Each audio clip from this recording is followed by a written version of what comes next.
Bhí club an éon faoin géad siúil inné den chéadúra bPobalscoil na Rosann. Bhartaí an scoil seo an cumar de sianú leis an ghéalaigh a sppragu i measc daltaí géaltachta in Nuacht. Club pin fin géad a bhí an. Bhí sé Jackar ach rinne muidir níhall. Bhain leis soltas ach bhí sé ionta Jackar fásta. Bhí cuideanna na ceistí Jackar agus bhí cuideanna na ceistí fuair scoil ach bhí le bhaid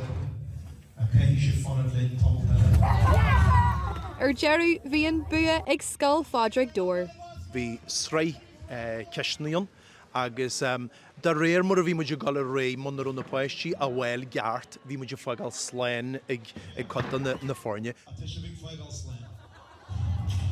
Bhí rud omlan éagstal le tarlú in seániu is léir go choú fonnehisteán go choú iireachtasteán an seán sa scála bPobalscoil na Rosann agus is léir gur bhain na páistí a hanna le rinne acu gur bhain siad soltas ó hús go dearú. bPobalscoil na Rosann agus mór phobal na géaltachta in Nuacht i gcoitin agsúil le caidriú an neartú idir na bonscoileanna seo agus na páistí seo inné céad faoin géad salt a bhaint as club an éon faoin géad.